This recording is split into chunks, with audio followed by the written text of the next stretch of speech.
우리가 또 함께 읽어야 될 말씀은 시편 126편부터 130편까지 말씀입니다. 시편 126편은 하나님께서 시온의 포로를 회복시켰었을 때에 백성은 꿈꾸는 것처럼 기뻐하며 하나님께 그 큰 일을 행함을 대해서 찬양합니다. 또 시인은 과거에 그 회복해 하심을 기대하며 또 메마른 땅에 물이 흐르듯 다시 한번 회복과 구원을 베풀어 달라고 기도합니다. 눈물로써 씨를 뿌리는 자는 기쁨으로 거두며 울며 씨를 뿌리러 나가는 자도 반드시 기쁨으로 곡식의 단을 가지고 돌아온다는 그 믿음을 가지고 선포합니다. 시편 127편은 하나님께서 집을 세우시고 성을 지키지 않으시면 사람의 모든 수고와 그 경계는 헛되며 참된 성공은 하나님께 달려 있음을 또한 이야기합니다. 자녀는 여호와께서 주시는 기업이자 상급이며 또 부모에게 주신 귀한 축복인 것을 우리는 기억해야 합니다.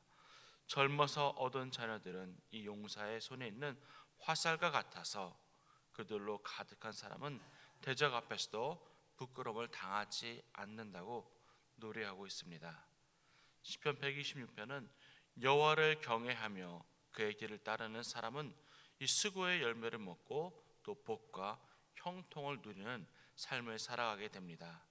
가정에서는 아내가 결실한 포도나무 같고 자녀들은 감람나무 묘목 같아서 하나님께서 주시는 그런 풍성한 가족의 복을 누립니다. 하나님께서는 시온에서도 축복을 주셔서 평생 예루살렘의 번영을 보고 자손의 번성까지 허락하시며 이스라엘의 위에 평강이 있기를 축복합니다. 시편 128편은 이스라엘은 젊은 시절부터 고난과 핍박을 받았지만은 원수들은 하나님의 백성을 이기지 못합니다. 의로우신 하나님께서는 악인의 줄을 끊으시고 그의 백성을 억압하던 자들의 권세를 꺾으셨습니다. 시인은 시온을 미워하는 자들이 지붕의 풀처럼 말라버리고 아무 열매도 맺지 못하고 또 하나님의 복도 받지 못하기를 간구합니다. 시편 130편은 시인은 깊은 절망 가운데서 여호와께 부르짖으며 죄를 따라 심판하신다면 아무도 하나님 앞에 설 수 없음을 고백합니다. 그러나 하나님께서 용서하심이 있으므로 시인은 파수꾼이 아침을 기다리듯 하나님의 말씀을 의지하여 소망 가운데 기다립니다. 이스라엘은 여호와를 바라보아야 합니다. 여호와께서는 인자하심과 풍성한 속량이 있으며 그분에게 그의 모든 백성을 죄에서 또 구원하실 것입니다.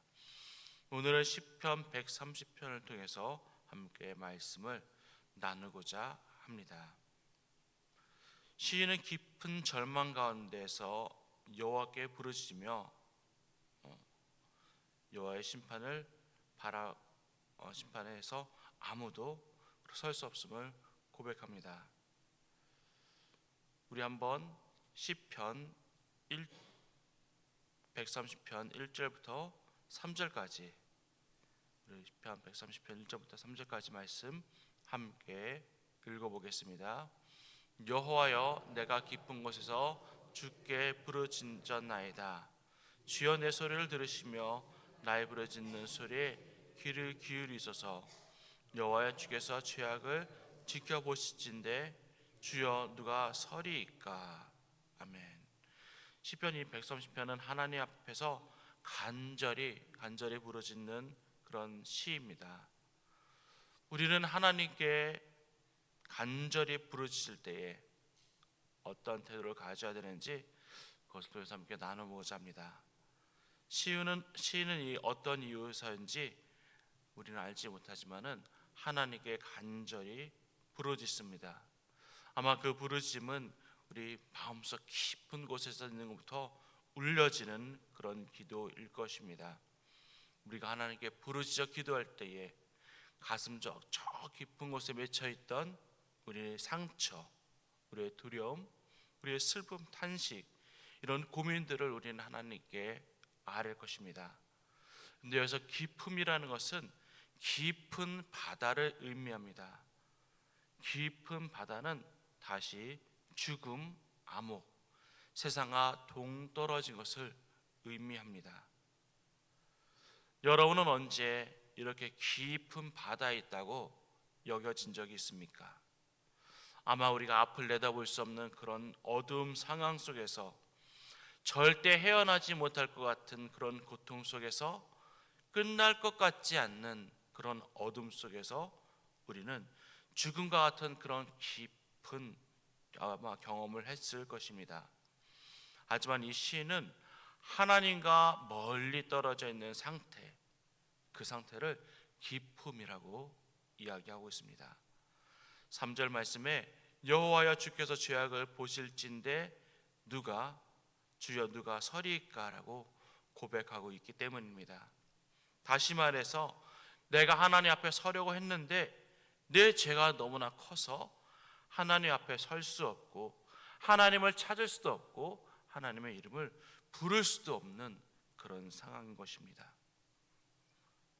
죄를 지은 사람들은 이렇게 경찰차만 봐도 멀리 빙 돌아갑니다. 괜히 내가 찔려서 그곳을 지나가지 않습니다. 내가 하나님께 간구하려고 하는데 내 죄가 너무나 크기 때문에 하나님 앞에 나아가지 못하는 것입니다. 여러분들은 혹시 그런 적이 있으십니까? 아담과 하와는 하나님이 먹지 말라는 선악과를 먹고 자신들의 이 잘못을 깨닫게 됩니다. 하나님의 동산을 걸으실 때에 아담과 하와는 동산 나무 사이에 숨고 맙니다. 그전에는 하나님과 함께했던, 동행했던 이들이었지만은 죄로 말미암아서 이들은 하나님과의 관계가 멀어지고, 이로 인해서 동산나무에 숨는 일이 벌어졌습니다. 베드로는 바다에서 물고기를 한 마리도 잡지 못하고 돌아왔을 때 예수님을 만납니다. 예수님께서 깊은 곳에 가서 그물을 내려라 했을 때에 베드로는 순종하여서 그물을 내렸습니다. 그때 그물이 찢어지도록 많은 물고기를 잡자 베드로는 예수님께 자신이 죄인이다라고 고백합니다. 누가복음 5장 8절 말씀에 이렇게 고백하고 있습니다. 우리 함께 읽어보도록 하겠습니다. 누가복음 5장 8절입니다. 시몬 베드로가 이를 보고 예수의 무릎 앞에 엎드려 이르되 주여 나를 떠나소서 나는 죄인이로소이다 하니, 자신이 죄인임을 깨닫게 되는 순간 하나님을 떠나려고 하고 하나님 앞에서 숨으려고, 하나님으로부터 멀어지려고 합니다. 나의 이 죄악된 모습을 보고 절대 우리가 하나님 앞에 나아갈 수 없다라고 생각하기 때문이죠. 큰 근심거리, 큰 걱정거리를 가지고 하나님 앞에 기도하는 와중에 나의 이 죄악된 모습을 보면은 우리는 하나님께 아무것도 아뢰 수가 없습니다. 내가 이렇게 죄인인데 내가 어떻게 감히 하나님을 찾을 수 있을까? 하나님께 부르질 수 있을까? 라고 생각하기 때문입니다. 오늘 말씀을 통해서 나의 이 죄악들을 먼저 돌아보길 원합니다. 내 내면의 깊은 곳에 있는 그런 죄악들을 하나님께 먼저 아뢰기를 원합니다. 내 죄로 인해서 그 하나님과의 관계가 막혀 있다면은 회개함으로 다시 하나님께 나아가는 우리가 되어지길 소망합니다. 그래서 내 속 깊은 곳에 있는 또 하나님을 신뢰하지 못했던 것, 하나님을 인정하지 못했던 것, 하나님 앞에 다시 한번 서는 우리가 되어지길 소망합니다. 그때 하나님은 우리를 벌하지 않고 우리를 용서해 주신다고 말씀합니다. 이 은혜가 우리 모두에게 있기를 간절히 소망합니다. 우리는 또 하나님의 말씀을 바라야 합니다. 우리 4절부터 5절 6절 한번 3절 말씀 함께 읽어보겠습니다. 4절 5절 6절입니다. 그러나 사유하심이 주께 있음은 주를 경외하게 하심이니이다. 나 곧 내 영혼은 여호와를 기다리며 나는 주의 말씀을 바랐는도다. 파수꾼이 아침을 기다림보다 내 영혼이 주를 더 기다리나니 참으로 파수꾼이 아침을 기다림보다 더하도다. 아멘. 시인은 하나님께 나아가길 원했습니다. 그런데 그래도 하나님의 사유하심이 주님께 있다고 고백합니다. 이 사유하다는 것은 죄의 용서를 비는 것을 말합니다.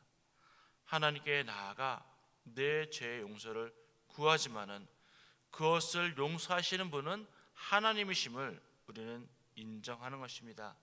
내가 용서를 빌었다고 끝나는 것이 아닙니다.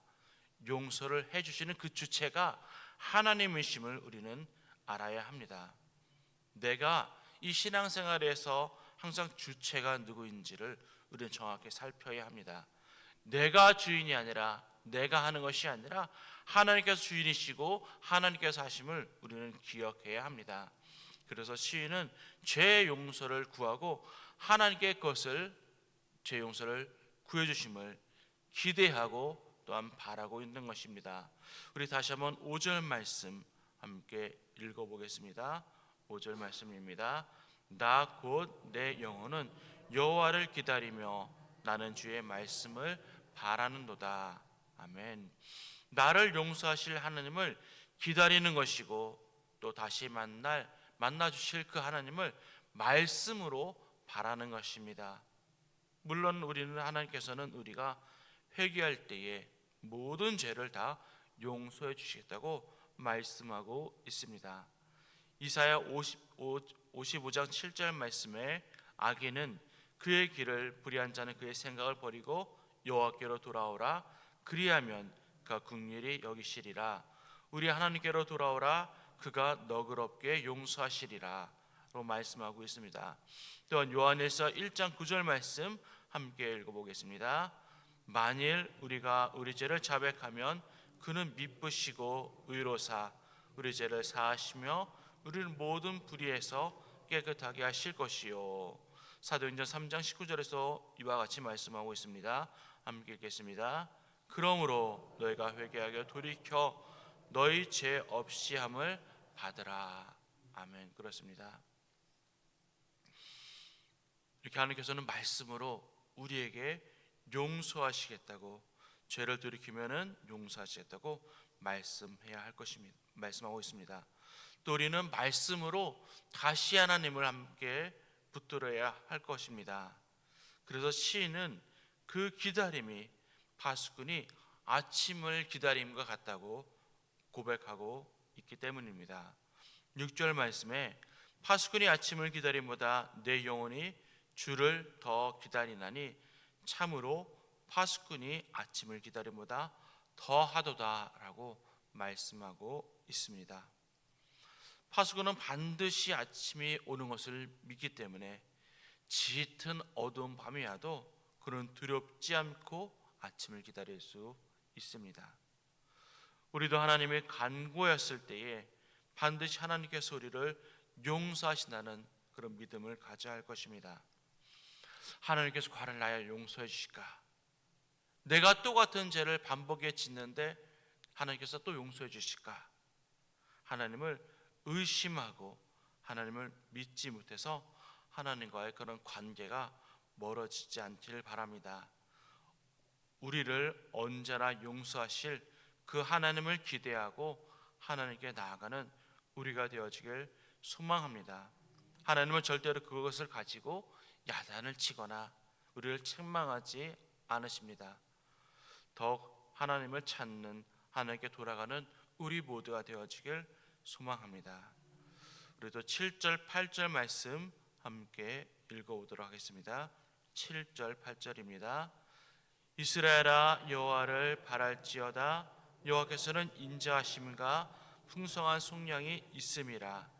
그가 이스라엘 그의 모든 죄악에서 속량하시리로다. 아멘. 시인은 하나님의 인자하심과 속량이 풍성하신 분이라고 또한 고백합니다. 이 속량이라는 것은 이 소유권의 이전을 위해서 요구되는 그 대가를 지불하는 것을 말합니다. 다시 말해서 내가 어떤 종을 풀어주고자 할 때에 그 종에 대한 합당한 것을 지불하고 자유롭게 놓아주는 그 대가를 말합니다. 하나님은 어떠한 대가를 치르더라도 우리를 용서해 주시겠다는 것입니다.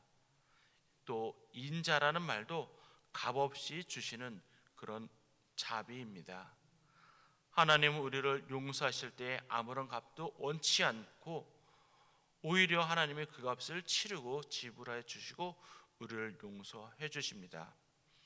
우리는 하나님의 용서하심이 너무 값없이 여겨서는 안 됩니다. 하나님이 우리에게 베푸시는 그 용서가 너무나 값비싼 것이어서 누구도 그 값을 해결할 수 없기 때문에 하나님께서 그 값을 치르고 우리를 용서해 주시는 것입니다. 자신의 아들을 이 피조물에게 내어주시는 신은 오직 하나님밖에 없습니다. 나를 희생해서 자녀가 잘 되기를 바라는 부모가 있지만은 자녀를 희생해서 부모가 잘 되고자 하는 부모는 아무도 없을 것입니다. 하나님은 자신의 아들을 희생해서 우리가 하나님 안에서 함께 누리며 살기를 원하셨습니다. 그리고 우리를 용서하신 것입니다. 하나님의 용서는 절대 값없는 그런 용서가 아닌 것입니다. 내가 하나님과 멀어지다고 생각되었을 때에 다시 하나님의 이름을 부르며 찾고 나아가길 소망합니다. 때로는 너무 그것이 죄송하고 미안하고 그럼에도 불구하고 하나님께 나아갈 수 있는 우리가 되어지길 바랍니다. 우리를 용서해 주시고 우리가 하나님 안에서 잘 되고 또 하나님의 것을 누리며 살기를 하나님께서는 원하십니다. 이 새벽에 다시 하나님을 간절히 찾는 우리가 되어지길 소망합니다. 말씀을 하나님께서 나에게 원하신 것이 무엇인지 또 간구하며 나아가길 소망합니다. 그래서 때마다 날마다 하나님께서 주시는 그 은혜와 말씀으로 인도하시는 역사가 오늘 하루도 우리의 삶에 가득하기를 축복합니다. 기도하겠습니다.